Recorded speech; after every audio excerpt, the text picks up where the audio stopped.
let's go ahead and get started. We're going to spend 2 weeks, this week and next, and this week will feel very dissatisfying when we're done, so hopefully it will be an encouragement to come back and hear the conclusion next week. We're going to spend 2 weeks on what people refer to as the Emanuel Prophecy. So I've put that up here, Isaiah 7:14. Therefore the Lord himself will give you a sign. Behold, a virgin will be with child and bear a son, and she will call his name Immanuel.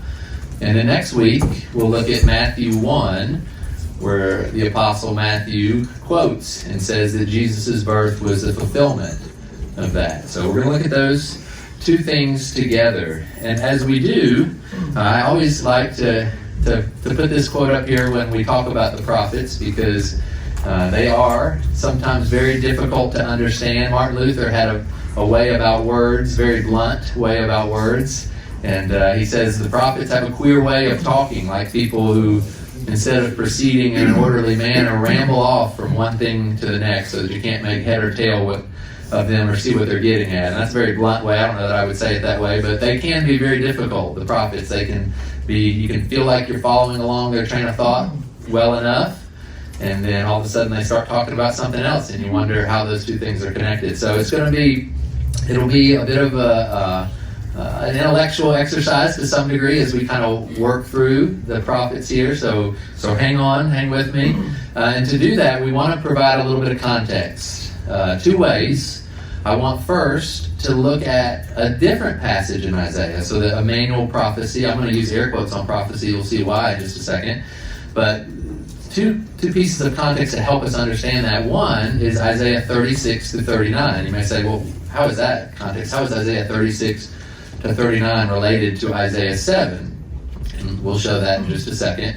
And then a little bit of context from Kings and Chronicles, just to give you the historical background for the chapter. So we'll cover those before we jump into the passage. So first, Isaiah 36 to 39. For those of you, and not many, who were with us in Old Testament survey, this is the centerpiece of the book of Isaiah. Isaiah 36 to 39 is the centerpiece of the book of Isaiah. And I'm not going to read all 4 of those chapters, but I just want to talk through that story really quick, and the reason for doing so will become apparent in just a moment. In Isaiah 36 to 31, it's the story of Assyria. I'm going to have to enunciate because our story is going to be about Syria and Assyria.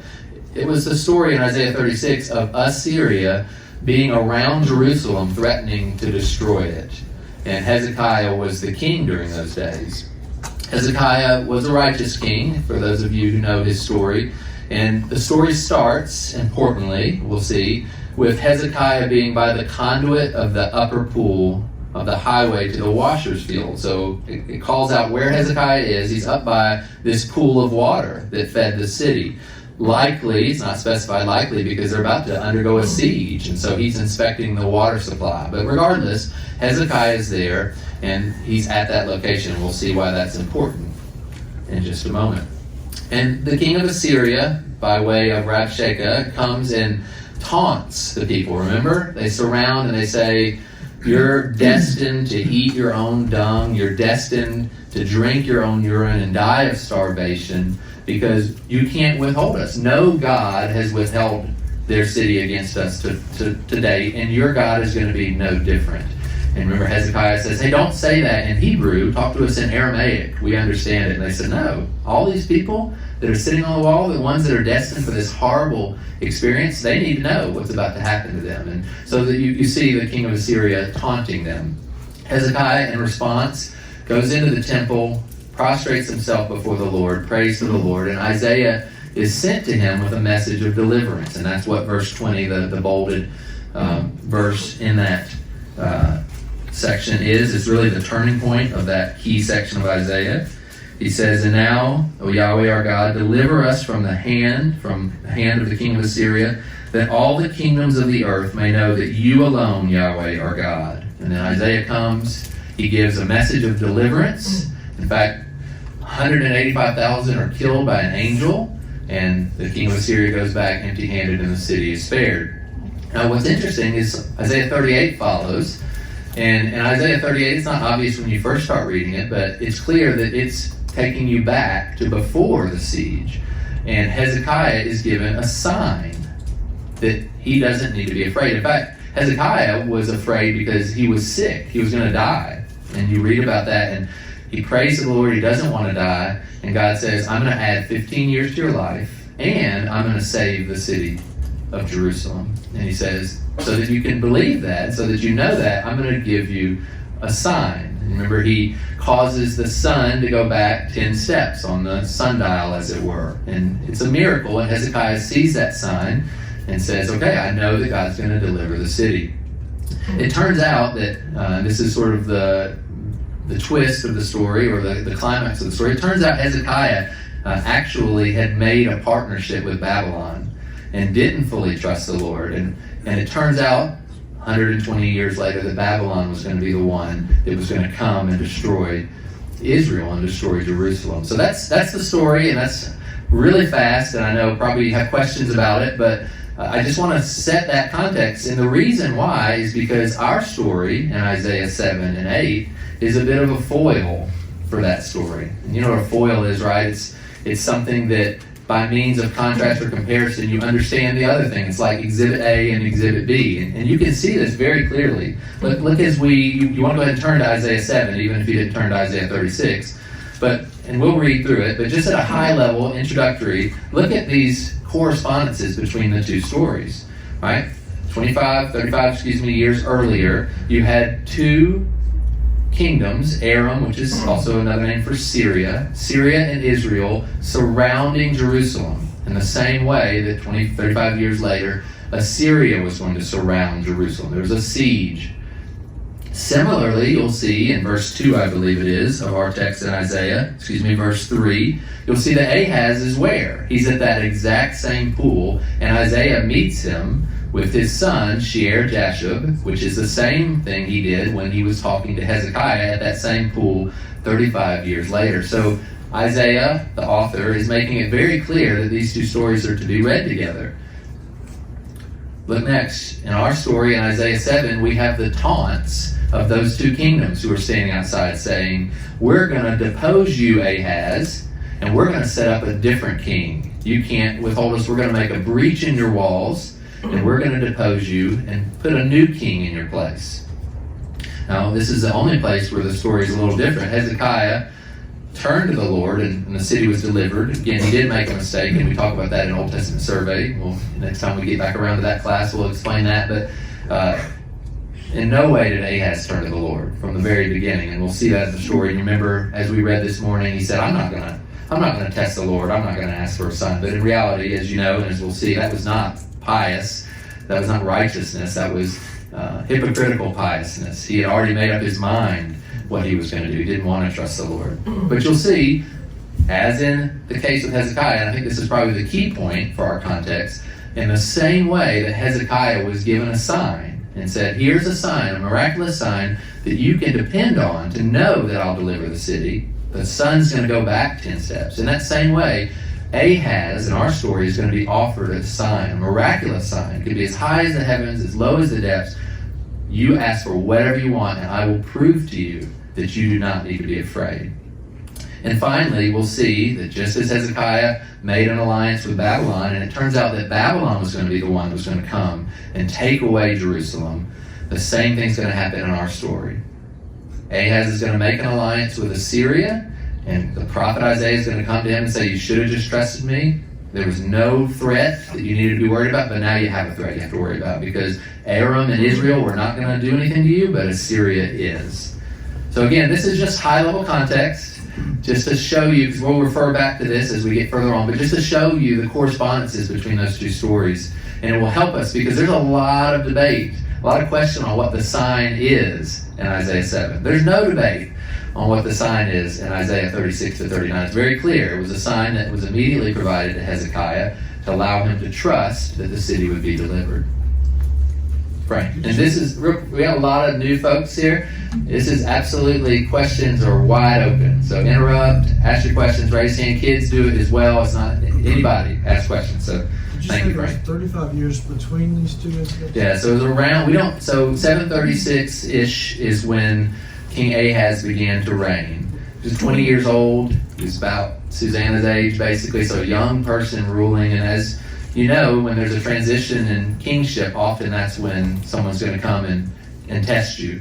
And so it probably would have been within a year or so of that, 735, 736, and 701 is when Hezekiah had his challenge. Okay, so let's go to the next bit of context.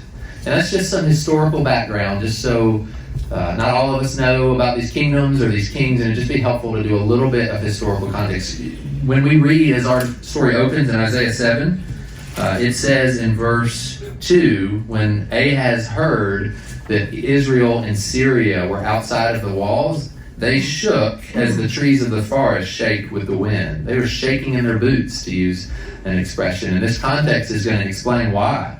Not to mention that he was 20 years old, but let's read a little bit of this context. So this is from 2 Kings 16. I'll read a little bit from there and a little bit from 2 Chronicles 28. You don't need to turn. I've paraphrased it. I've cut out some just for time's sake. So in the 17th year of Pekah, the son of Remaliah, Pekah is the head of Israel. So back up even further, you guys remember that the kingdom split into two, and the northern kingdom was called Israel, and the southern kingdom was called Judah. And Pekah was the king of that northern kingdom. And even though they both descended from Jacob, they didn't really like each other, and they never got along very much. They were often, not always, but often at war with each other, as they were in this case. Pekah is the king of Israel, and in that year, at that time, Ahaz was the king of Judah in the southern kingdom. Ahaz was a wicked king. He didn't do what was right in the sight of Yahweh his God. He walked in the way of the kings of Israel. He even made his sons pass through the fire. He sacrificed and burned incense on the high places and on the hills and under every green tree. Then Rezin, who was the king of Syria, so if I'm going to try to do a little bit of map here, Judah, Israel, Syria, and then you keep going around the Fertile Crescent, Assyria, which is going to be another part of our story. So Syria and Israel, Rezin and Pekah, were threatened by Assyria, this world power, and they didn't know what to do. And so they, as you would do if you were on the playground and you're getting bullied and so is someone else, what would you do? You'd kind of tag team, right? Let's get in this together and fight against this. Well, they said, hey, we'd be much better off if we could also get the southern kingdom with us. And so they asked Ahaz, I know we're enemies, but can we kind of get together and fight against the big guy?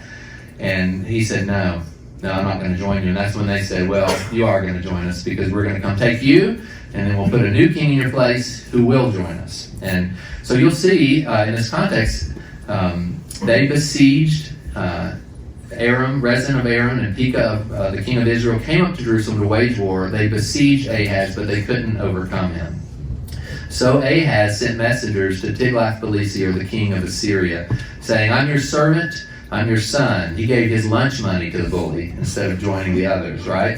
And said, yes, Jen. Assyria is the bully. That's yes, Assyria is the big kind of world power. Israel, Judah, Syria, they were great nations, but nothing like Babylon, Assyria, Medo-Persia, Greece, Rome, the ones we're learning about in Revelation. They were the big bully, and God said, don't be afraid of the big bully, as we're going to see. And he said, well, I kind of am, and I'm going to just give my lunch money. And he was not even afraid of the big bully, as we'll see in our story. He was afraid of the two little ones. And so he paid the big one to come help him. He said, I'm your servant, I'm your son. Come deliver me from the hand of the king of Aram, or the king of Syria. Aram and Syria are the same. And from the hand of the king of Israel, who are rising up against me. So Ahaz took the silver and the gold that was found in the house of Yahweh and in the treasuries of the king's house, and sent a present to the king of Assyria. And so the king of Assyria listened to him, and the king of Assyria went up against Damascus. Damascus was the capital city of Syria, still is. Went up against Damascus and captured it, and carried the people away into exile. Do you have a question? Okay. And anyways, he sees this altar while he's there. He goes up to see his savior, the king of Assyria. He goes up to Syria and sees his savior, the one that delivered him from these two other countries. And while he's there, he sees this altar of the Syrians who were defeated and says, wow, I like that. I want to make that in our temple. So he's just a horrible king. He takes this pagan altar from a God that didn't even deliver his people, and comes and puts that in his own temple, from the temple of the true and living God. I'm going to skip a little bit of that just to keep us moving, but that's a little bit of a sort of historical accounting of our passage here. Well, I can skip it because we're going to read our passage as well. I do want to read 2 Chronicles 28. This is going to talk about something that happened just before, and it'll give you a feel for why Ahaz was so afraid. And rightly so. I appreciate what David said today, right? I mean, David ought to have been afraid. And it'd be really unnatural for us to say, you shouldn't be afraid, trust in the Lord. Like, those are really scary times, right? And he ought to be afraid, as we're going to see. And God's just saying, I'm not saying, just trust me, fear me more, and here's the word that you need to believe. And we'll see why he was afraid, though. Ahaz was 20 years old when he became king. He reigned 16 years. Yahweh, his God, listen, the second 4, delivered him into the hand of King of Aram. They defeated him and carried away from him a great number of captives and brought them to Damascus. He was also delivered into the hand of the king of Israel. So he had not been king very long. He had already lost 2 battles. And listen to this, the king of Israel slayed 120,000 people already. So he's already lost a massive battle to these people that are outside his door in our story in Isaiah. And do you remember the story? Not only did they kill 120,000, they took away 200,000 men and women, remember? And we're going to kill them. And remember a prophet named Oded rose up and said, hey, you got your own sins. What are you doing about to put these people to death? You need to feed and clothe them and send them back. And they listened to the prophet. And they fed and clothed those captives and sent them back. So now they're back, and I guess their repentance didn't last very long, because now they're back to come take them again. And that's our story. But you see, again, this brand new king, 20 years old, has already been defeated, lost 120,000 of his people. And as this says, he's already lost, again, the Edomites had come and attacked Judah and carried away captives. The Philistines had invaded. He's not doing too hot. He has really got good reason to be afraid. And at this point, they're not just threatening his people. As we read, they're threatening him. We're going to kill you, and we're going to put up a new king in your place. And for God, they're threatening his covenant, right? Because he's made a covenant with David to always have someone on the throne. So that's a little bit more context. Last thing before we get into the passage is just some dates. Just to give us, Frank asked about the timing earlier, just to give a little bit of context of where we're talking about. So 736-ish, Ahaz becomes king. Sometime really soon after that, it's got to be a little after because he's having to suffer all those other defeats and things that I just described. But sometime after that, they're back. And I suppose, as I think about it even standing up here, what probably caused them to no longer listen to the prophet Oded and come back to them is this threat to themselves. I mean, when you're threatened, it's one thing to release them when all's good and well, but now that the bully's on you, well, now I'm going to go get them back because I need some people to help me. So sometime around that, 735, 734, they are now threatening Jerusalem. So 734, we know from the annals of Assyria that Assyria did come. He was beckoned, king of Assyria was beckoned by Ahaz. He came and destroyed Syria and Israel. Came and defeated them, and Ahaz goes, whew, I'm glad I'm safe now. He wasn't, as we'll see, but that happened in 734. 722, eventually Samaria is completely destroyed. The capital city of Israel is completely destroyed. 701 is what we talked about earlier from Isaiah 36 to 39, when Hezekiah was in Jerusalem and was threatened, and God delivered them by defeating 185,000 Assyrian soldiers from one angel. And then in 670, which this is an important date because it's in our text as well, eventually Assyria just comes and brings in other peoples, and the northern kingdom ceases to be a people, as it were. He just intermingles all these peoples and takes the folks away, and northern kingdom, for all intents and purposes, isn't a people anymore. Now we know from Revelation there are, and even from the book of Luke, I think it was, what was the prophetess's name? Anna. She was from the tribe of Asher, I think. So, there are certainly people that can trace their lineage back to those, but as a people, as a whole, they really ceased to even be a people around 670 BC. So any quick questions as we move from context to our passage, Frank? So from chapter 7, from verse 20 to 25, is that 670 BC or is it 722? From chapter 7, which one? Where it starts, in that day the Lord will shave with a razor, hide from reasons beyond Euphrates. Is that? So when it talks about, we'll get to this as we read through, but when it talks about Assyria coming and devastating Judah, that's all right before 701. Okay. So we're going to find that as miraculous as 701 was, as a fabulous a deliverance as it is, and as prophetic as it is for what's going to happen in the future and God's deliverance of Jerusalem, you can't forget, especially how Isaiah opens, Jerusalem was left like a cucumber hut in a field. There was nothing else. They had destroyed every other thing, every other big city, every other area of Israel had been destroyed. So when it says he's going to reach to the neck, that's because God cut it off there. He didn't allow him to go further. But he did destroy almost all of Judah. That's 701 that it's talking about. And we'll get to all those details now. We're going to walk through the passage. Any other questions about sort of context? Because it is a lot. Again, the prophets are not easy. And so please feel free to ask questions and make sure you kind of understand where we're at. Otherwise, it'll be easy to get lost. Okay. All right. So let's go. Norma. Could you repeat the questions that are asked? Yes, absolutely. Good. Very good point. Norma asked that I repeat the Norma asked that I repeat the questions that are asked, and I will do that. Okay. So let's read together, and we'll kind of go through slowly. Again, a lot of new folks that weren't here for Old Testament survey. The prophets, the Hebrew writings in general, they tend to use a literary structure called a chiasm. And a chiasm is named because it's the letter chi, or X, it looks like, in Greek. And you know what a letter X looks like, right? It goes in and then comes back out, right? I don't have a picture here. We show it in Old Testament survey, but it's like a letter X, where if I put this up here, you'll see the passage is structured where the outside elements go together, and then the next two elements go together, and the next two elements go together, and then there's a centerpiece. And that's how this is structured as well. And so we can see this. The very first part of the passage is how afraid King Ahaz is. And again, rightly so. And then we're going to see in the conclusion, in chapter 8, we'll actually get into chapter 8, it's Isaiah calling the true disciples of the Lord not to be afraid and what they should do instead. Then we'll see there's a prophecy. I'm not going to put this one in air quotes because this really is a prophecy. There's a prophecy that you don't have to be afraid. I'm going to deliver the city. And we'll see that corresponds below to the prophecy of Assyria. I know this is hard. Of Assyria being destroyed. And that's 701, Frank. We'll see a prophecy where God's not going to let them come and destroy Jerusalem. So there's going to be a prophecy of the deliverance of the city under Ahaz, and there'll be a prophecy of the deliverance of the city under Hezekiah 35 years later. Next, we see two sections about signs. And this is our Emanuel prophecy. I put it in quotes because it's not a prophecy. It's a sign for the prophecy that the city is going to be delivered. In the exact same way that Hezekiah had a sign given to him, remember the sun, that the city would not be destroyed. And we'll talk about, that's why this is not going to be a very satisfying message, because I'm going to leave saying that Isaiah 7:14 is about a child in Isaiah's day, or in Ahaz's day. But I don't disbelieve Matthew 1. We'll just talk about that next week. So you got to come back. So, and then finally, there's a center section which talks about what's going to happen to Judah as a result of Ahaz's choice.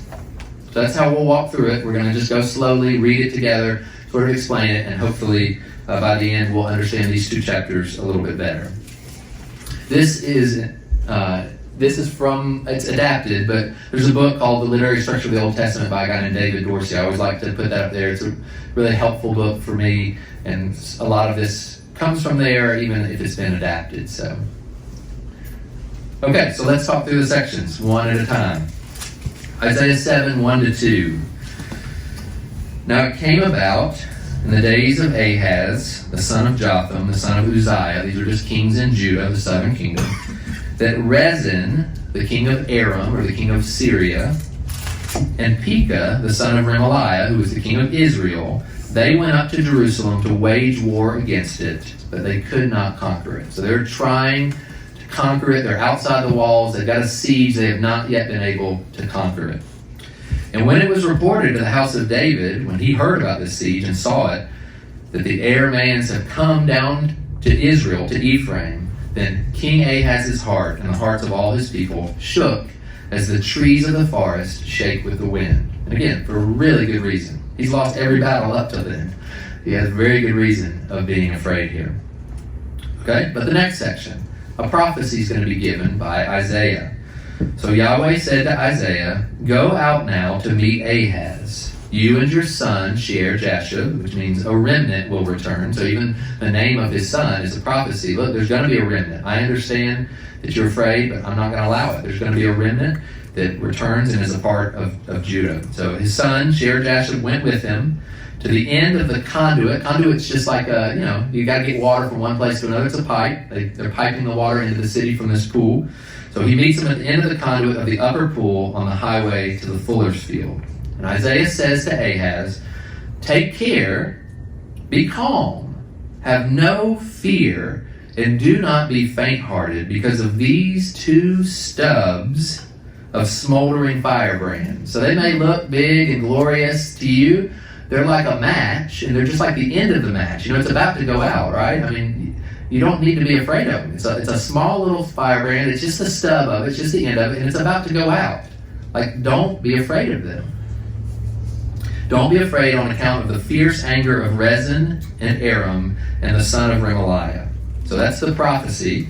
That's the command, and he's going to give the prophecy that undergirds the command. The command is don't be afraid. Now here's the prophecy that would undergird that, why he doesn't have to be afraid.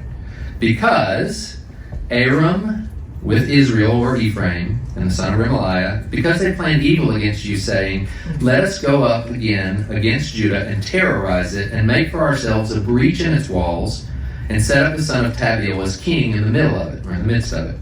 Here's the prophecy. Thus says the Lord Yahweh, it will not stand, it will not come to pass. Gavin, you got a question? No. Okay, so that's your hand kind of up. No, that's fine. It's okay if you do have a question. Edmund does. I better not encourage that. Okay. Here's the prophecy. Thus says the Lord Yahweh, it will not stand, it will not come to pass. So Isaiah is staking his claim as a prophet, saying, I understand they're outside the walls. I understand every other time an enemy has been outside your walls, they've made it in. This time it's not going to happen. Don't be afraid. Just trust the Lord. He says, for the head of Aram is Damascus. The capital city of Aram is Damascus. And the head of Damascus, the head in that capital city is Rezin. But within 65 years, Ephraim will be shattered so that it's no longer even a people. And that was that 670 BC where they have just wiped out the people totally. They've intermingled them with others. That's how the Samaritans came. You guys may have heard that story. And they're completely wiped out. They're not even a people. So like Isaiah says to him, you don't have to be afraid. They're about to go out. They're like a match about to go out. They're not even going to be a people anymore. It's not even they're not going to win this battle. They're not even going to exist in 65 years. Don't be afraid. And the head of Ephraim is Samaria, and the head of Samaria is the son of Remaliah. And here's where he says, if you won't believe, you're not going to be established. In the same way that Israel's about to go out, if you don't believe, you're not going to be established. You won't stand. So there's the prophecy and the command to not be afraid, but to believe. And that, I don't have to put air quotes around. Again, that is a true prophecy of what's going to happen. Now, in the same way, though, that God did to Hezekiah and said, you don't have to be afraid of the Assyrians. The Assyrians were much worse than Syria and Israel ever were. And Hezekiah needed a sign. I mean, again, there was no hope of deliverance except that an angel did what it did. Did what he did. And the problem here is that he needs a sign too. Even though it's not as grave of a threat, he's not going to believe. And God, in his grace, even though Ahaz doesn't deserve it as a wicked king, he proffers him a sign. He says, in verse 10, then the Lord, and Yahweh spoke again to Ahaz, saying, I know you don't want to believe. Let me give you some proof. In the same way that Gideon had a fleece to help him be strong, right? In the same way that the parents of Samson, received the vision. Like, here's a sign I'm going to give you so that you can trust. And in fact, I'm going to give you the best offer I've ever given anyone else. Like, you pick it, and don't be limited. Like, it can be heavens above, it can be depths below. Anything you ask, I will give you a sign to do it. Ask for yourself a sign from Yahweh your God. Make it as deep as Sheol or as high as heaven. But Ahaz said, I will not ask, nor will I test Yahweh. Which we shouldn't test Yahweh, to be sure. But that's not, he was being asked a sign. He needed to obey and ask for a sign. He needed to believe. So Isaiah, in response, says, listen now, O house of David. Is it too slight a thing for you to try the patience of men, that you will try the patience of my God as well? Therefore the Lord himself will give you a sign. Behold, a virgin will be with child and bear a son, and she will call his name Emmanuel. So I'll give you a sign. You didn't ask for one, I'll give you one. There's a virgin. She is going to give birth and she is going to have a son, and his name is going to be called Immanuel, and he will eat curds and honey. At the time, and excuse me, NAS says at the time. I think ESV says when. Does anybody use the King James Version? King James Version is right here, believe it or not. You're going to raise your hand. It's so that. It's used the same Greek, the same grammar. I almost said Greek. The same grammar is used 50 other times. It's always so that. It's just people translate this way because it's really hard to understand how it's so that here. But we're going to talk about that. He will eat curds and honey so that he knows enough to refuse evil and choose good. Because before that happens, before this boy that's going to be born, doesn't exist yet, the one that's going to be born, before he's old enough to know to refuse evil and choose good, what would you guys as parents, and what would you guys guess? What's an age we're talking about there? Teenager. Maybe. I think before teenager. Yeah, maybe. I mean, Gideon, right, knows enough to choose good. And we're going to talk about what choose good means. But we're talking maybe 2 years, 3 years before that boy is born and is 2, 3 years old to be able to kind of know like Noel doesn't know the difference between right and wrong, right? But there comes a point in there pretty soon after. Noel is 9 months, I guess. 6 months, thank you. There comes a point where it's clear that they know the difference between right and wrong, right? And so really soon, you don't need to be afraid. Before that even happens, you're going to be delivered. So like he's not saying, long time away. Really soon this deliverance is going to come. Now we need to dig into that section a little. So we're going to spend a little bit more time on that. Isaiah 7, 10 through 16. So I want to first show you that this sign is the same word, the same concept, the same idea as was in Isaiah 36 to 39. It's exactly what was offered to Hezekiah.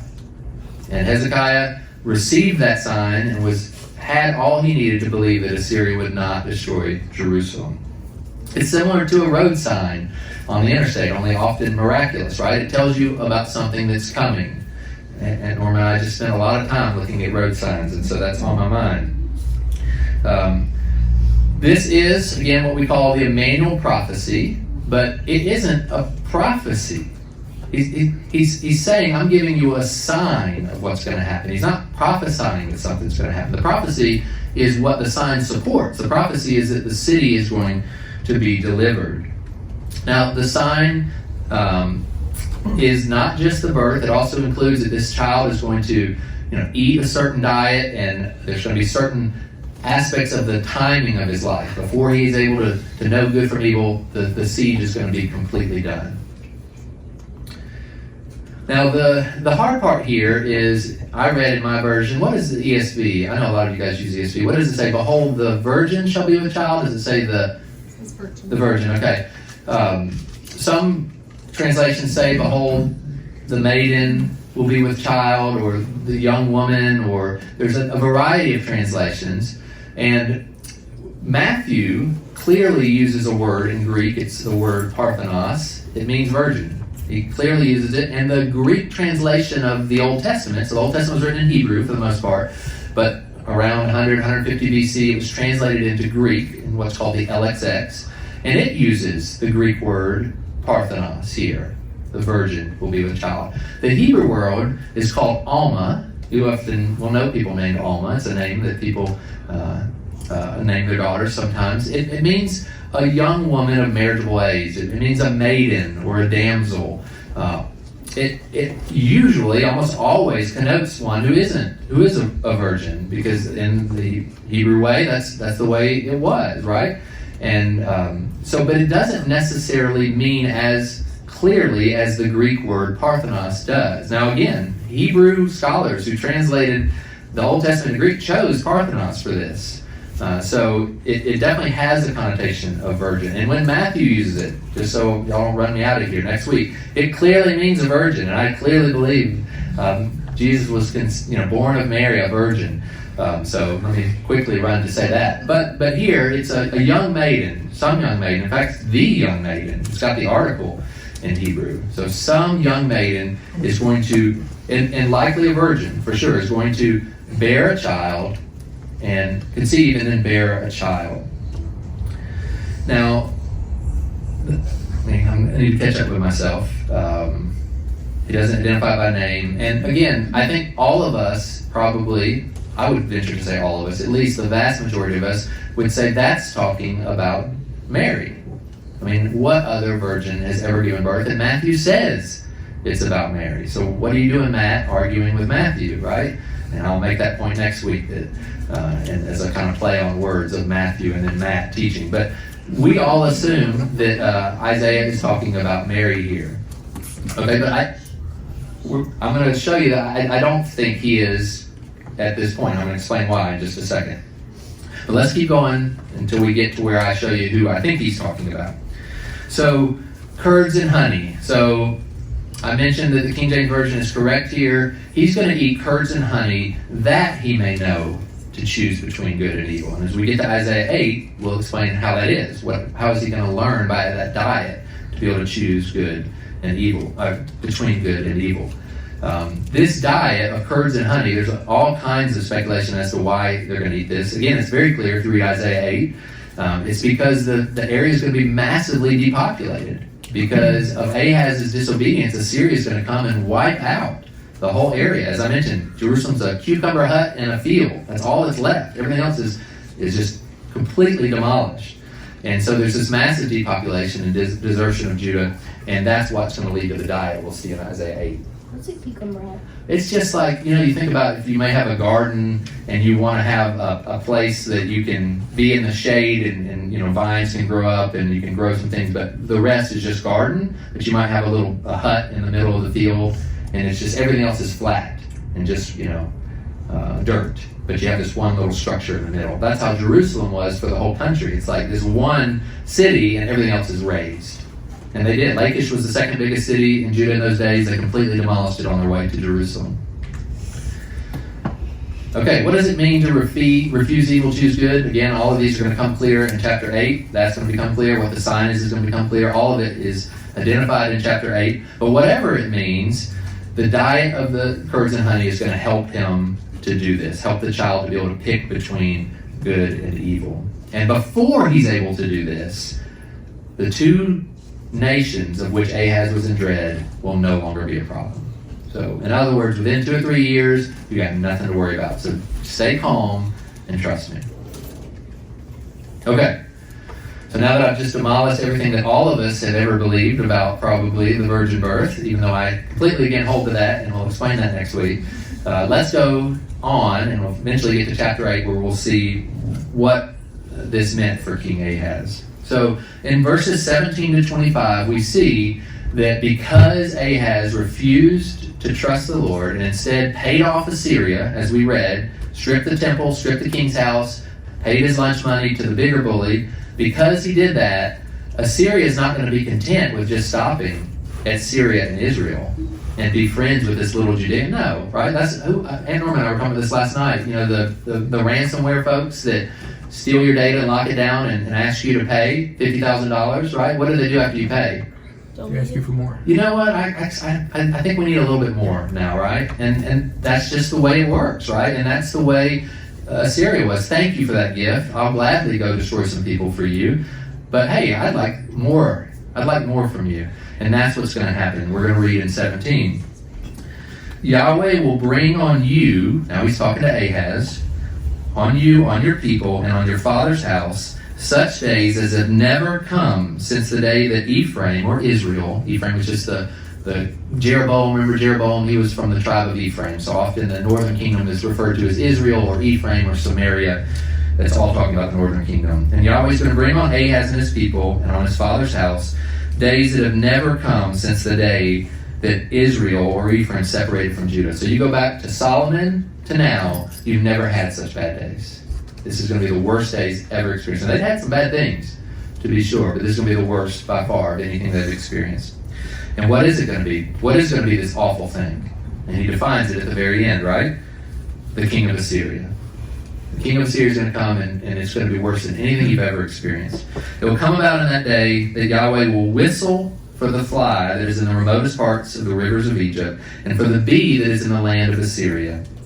And they will come and settle on the steep ravines. You can just picture, right? Remember the plagues, and talk about frogs and the plagues. Remember the frogs were everywhere. You can just picture a swarm of bees and flies. It's like you look out and they're just everywhere.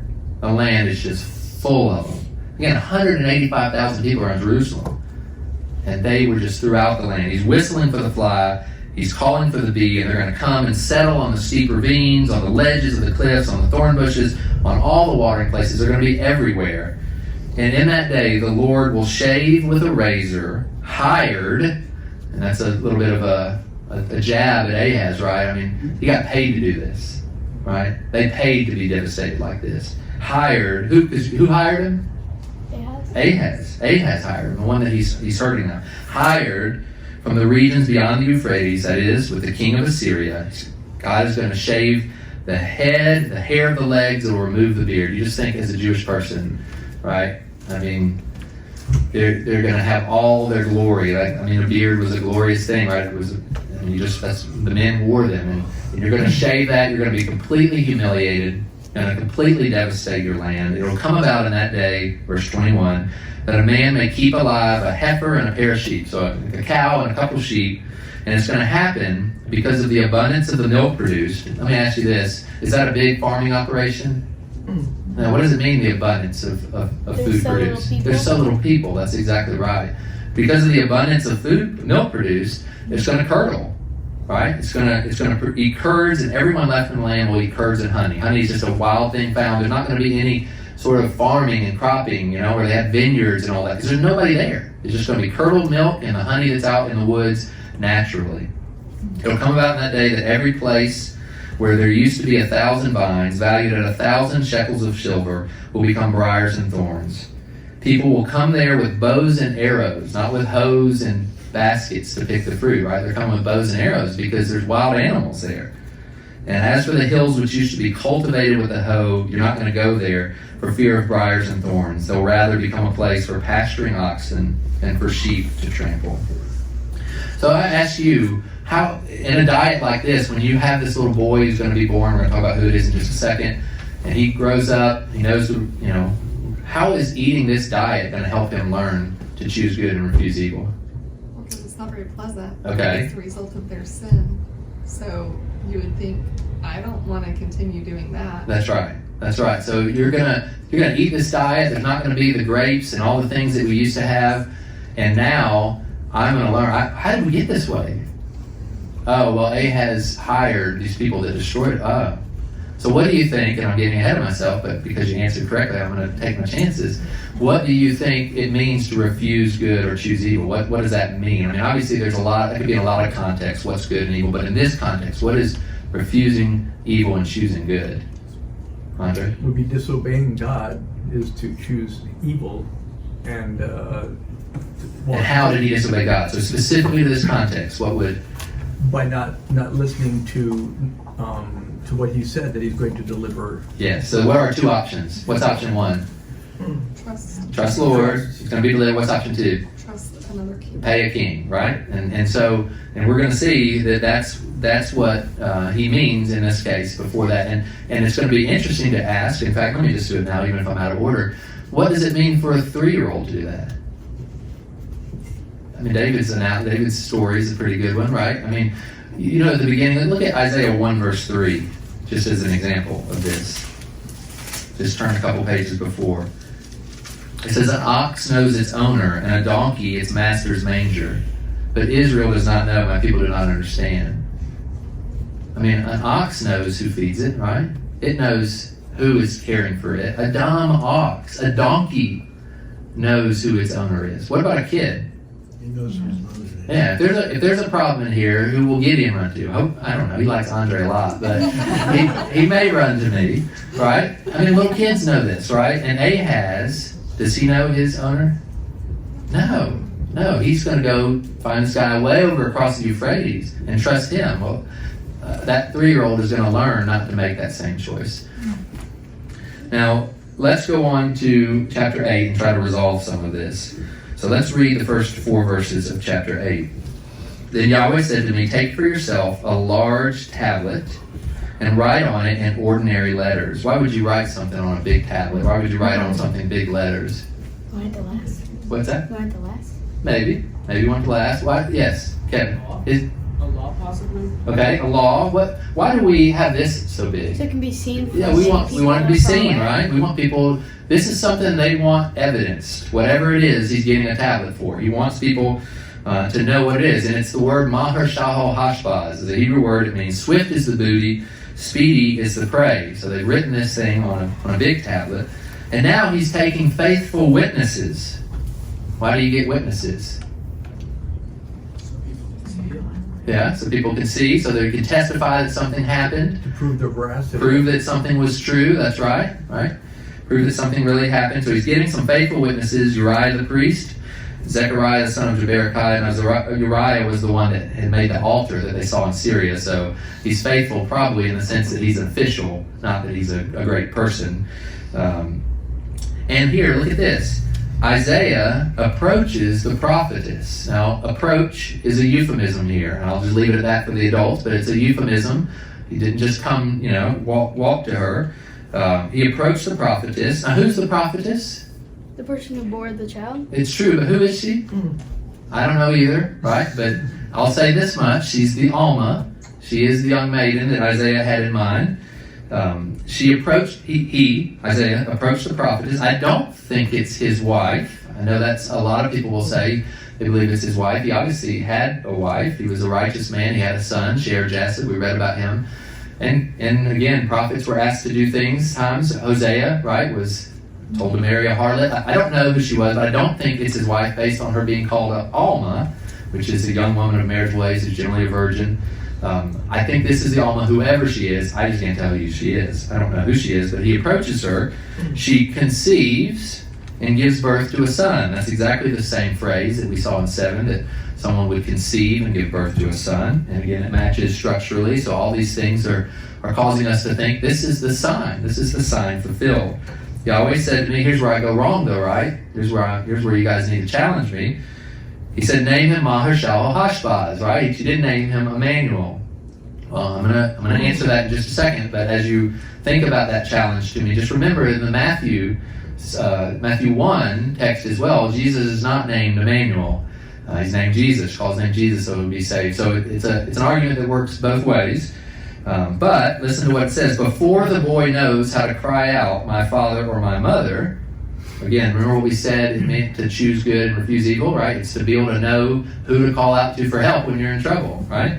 Before the boy knows how to cry out, my father or my mother, the wealth of Damascus and the spoil of Samaria will be carried away before the king of Assyria. So this little boy matches all the elements of the prophecy, right? It was a young woman that was born before he's able to reach this point. Damascus and Israel are not going to be a people anymore. Now, I think I have a slide of why I believe he's the sign child, and I'll just put these up here again. Structurally, that's what we would expect. He's making the sign obvious to the house of David. It's got the big sign, got the witnesses. It's next chronologically, right? Remember the Hezekiah story? I'm going to give you a sign. What happened next? The sun went back, and the story went on. That's what we have here, right? We have the sign promised. We have a prophecy because he's not going to believe the sign. What's going to happen? But then here comes the sign. It's what we would expect chronologically. Same words: conceive, bear a son, call his name. Before the boy, etc., Damascus, Syria, Samaria would be destroyed. And as we're going to see as we go further in 8, Isaiah specifically says, behold, I and the children whom Yahweh has given me are for signs and wonders in Israel. He says specifically his children are signs. Now which are those children? What are they? There's at least more than one because he says the children. Shear-Jashub was one, right? And then he brought him to go talk to the king to say a remnant would return, and here's the second, right? And finally, we will see, and I'll go ahead and do it just because I want to say it twice. I'll say it now and I'll say it when we go through it. Look in verse 8. We're going to talk about what is happening in chapter 8, but look in verse 8 of chapter 8. Assyria is going to come in. It's going to reach even to the neck. Remember, the head of Syria was Damascus, and the head of Israel was Samaria. What does the head mean? The capital. It's the capital, right? So what does it mean that it's going to reach to the neck? Almost, but not quite. He's going to get right to the head, and it'll spread The spread of its wings will fill the breadth of your land. Again, there's bees and flies everywhere, throughout the land. They're everywhere. It'll fill the breadth of your land. Who? Oh, Emmanuel, right? So here's Emmanuel in this. And even look at verse 10. Devise a plan. We're going to explain what this is. But devise a plan. It's going to be thwarted. Say a proposal. We will not stand. For God is with us. What is God is with us in Hebrew? Emmanuel, right? So we have Emmanuel in this prophecy as well. And again, choosing good and rejecting evil. Let me show you that. I don't have the verse there. Verse 6, you see he says, these people have rejected the gently flowing waters of Shiloh and rejoice in Rezin and the son of Remaliah. That word rejected is the same that we had in the previous about refusing evil. It's the exact same word. And he's refused and said the gently flowing waters of Shiloh. What do you think that's symbolic of here? Rejecting the Lord. Rejecting the Lord, right? I mean, the Lord, what characterizes the one he trusted in? How would you characterize the king of Assyria? Brutal would be a fabulous word. He's brutal, treacherous, right? And he had these gently flowing waters that he could have trusted, but he rejected that and rejoiced in the other. Okay, so, I did have it up there if I would just wait. Okay, so that's why I think Maher-Shalal-Hashbaz, or this child in Isaiah 8, is who Isaiah and the Lord for Ahaz had in mind with this sign. Again, I'll just quickly say, I'll explain next week why I also believe Jesus fulfilled this. And I clearly believe he was not born of, no one approached Mary. She was a virgin. It was a miraculous event, again. But in this context, I just want to explain that this was a sign proffered to Ahaz, and it was a sign delivered. God gave the sign. Now let's hurry to finish. Isaiah 8, 5 through 10.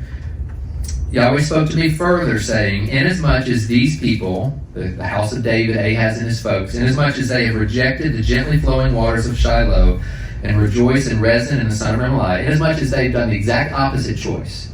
They've chosen evil and rejected me.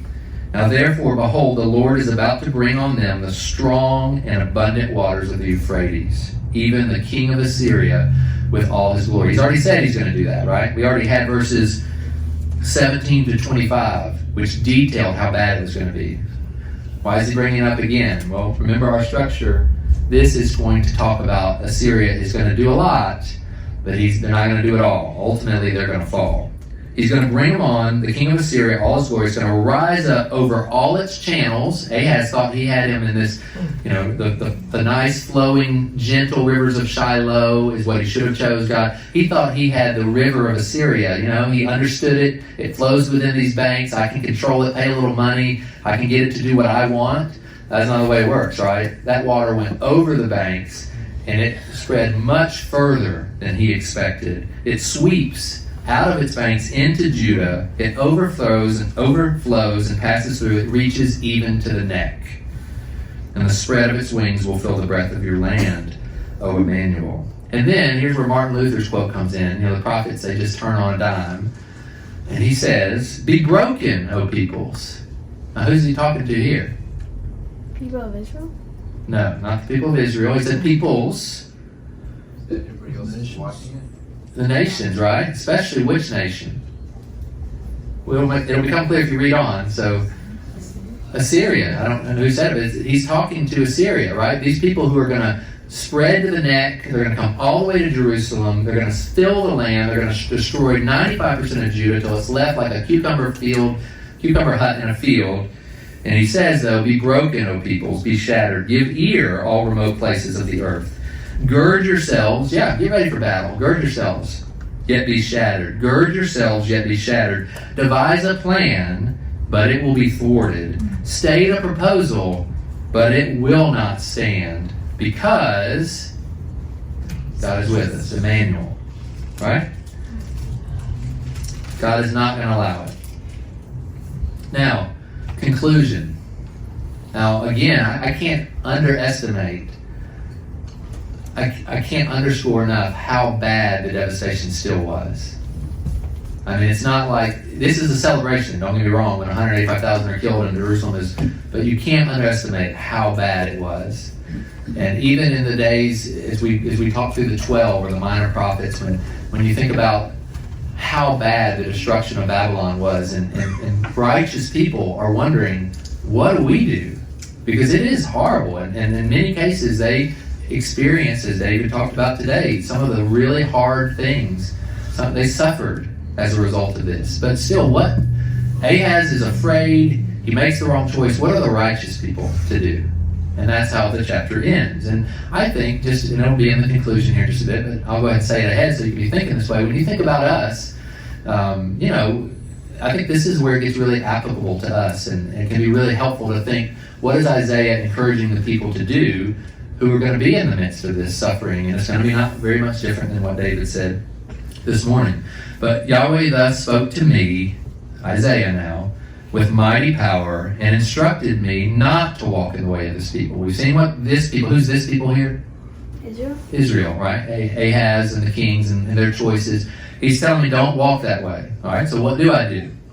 You are not to say, it is a conspiracy, in regard to all this people call a conspiracy. You can imagine there's all kinds of things floating around in those days about what's happening, and conspiracies and politics. And he's saying, don't get into that. Don't worry about all that.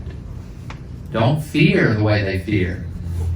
Do not fear what they fear. Do not be in dread of what they're in dread of. It's Yahweh of hosts whom you should regard as holy. Again, and David was exactly right. It's not that these things aren't fearful. And I look at a lot of our news today, and I have fear for my kids and for me. I'm not a big, strong guy. I'm afraid, and I have fear. But he says don't. And it's not that he's saying something's wrong with you or he's afraid. He's just saying there's a greater fear. There's a greater faith.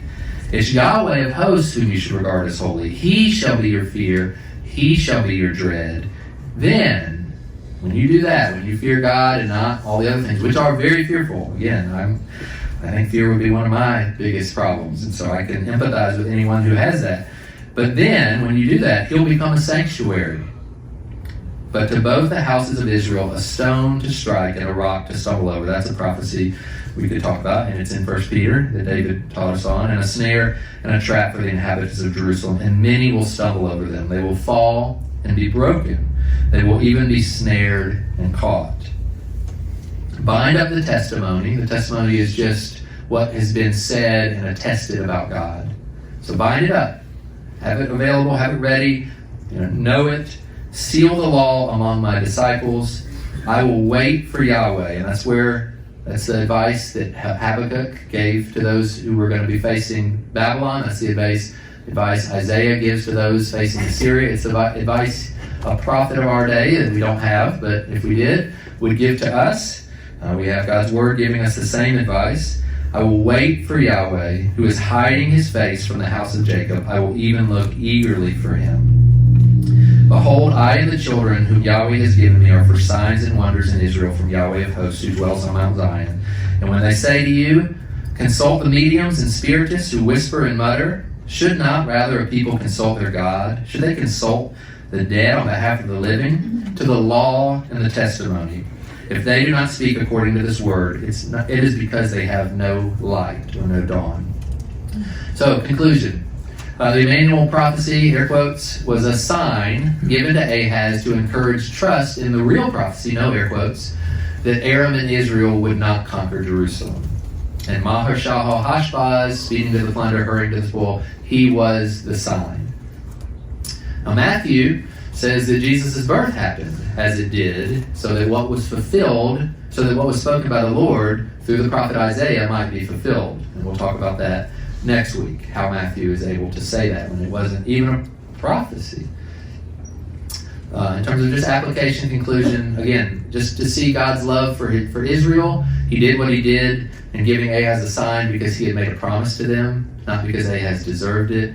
He did what he did for the people in 701 BC because of his love for Israel, not because they deserved it. God will not allow the apple of his eye to be touched. He loves them. And see the need for God to act himself. This comes out more clearly in Old Testament survey, but this book is essentially a comparison between Ahaz and Hezekiah. And in reality, they both made the same choice. As good as Hezekiah was, he was one of the best kings ever. As good as he was, he made the same choice. He showed Babylon all his treasures, and ultimately Babylon became their undoing. Hezekiah in his pride, God left him alone to see what was in his heart, it says in Chronicles, and kind of the pride of his heart came out, just like it would for all of us if God leaves us alone. Be merciful to us, God. Do not leave us alone, because it'll happen to us too. But he left him alone, he showed the pride of his heart, and he leagued with Babylon. And so we need God to act, and that's what the rest of Isaiah is about, 40 to 66, is God will do it himself. He'll send Cyrus himself. Cyrus won't even know what he's doing. He'll send Cyrus himself. He'll send his own son. He'll send himself to suffer, and he will redeem his people all by himself. Because even the best of kings, David and Hezekiah alike, are going to fail. Again, let's honor the good about them, but they come short, unlike Jesus. And finally, see the instruction of God to his faithful disciples. And this is instruction to us, I think. While his righteous discipline comes down, our nation, and even if not, us, our people, ourselves, we're going to experience discipline. Even if our nation's great, we're going to need God's hand of discipline. We're going to fail. But certainly it feels like maybe our nation could use some discipline. And what do? Well, we wait for the Lord. We go to his law and his testimony, and we stick to that. And we, as Zephaniah says, we kind of hide ourselves in that. He becomes a sanctuary to us. And come what may, we're going to fear him more. So that's it. Next week, again, it may be disappointing to wonder how does Matthew do it, but hopefully that will encourage you to come back next week, and we'll talk about Matthew's quotation of that and how it's fulfilled in Jesus. So let's pray, and then I'll go ahead and say we're going to go out for a picture for those who are willing. We're going to take a picture outside, Denise. Is that right? Yes. Okay, so just outside. So if you're able, before we scatter to the four winds, let's try to all group out front for a quick picture just so we can commemorate our first week and here together. But let's pray.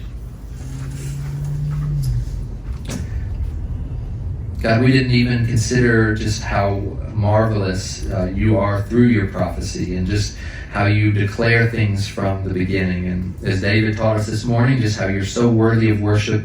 That's another example where you know the end from the beginning. You know all that's going to happen, and when you choose to, you reveal it to us. And you give us your word, and you show us your omniscience through your declaration of things that have not even yet happened. And give us faith, like Isaiah's disciples. Help us to not, in our pride, trust in our own ingenuity or trust in someone else. Give us what a donkey has or what a 3-year-old has to know to cry to you and to ask you for help and to trust in you. And help us to know there's still a lot to figure out, even saying that. There's a lot that wisdom needs to speak to in tough situations. Give us that kind of wisdom, but help us ultimately at the core, or as David called it, the foundation, just to be worshipers who fear you above all. In Jesus' name, amen. All right, let's go.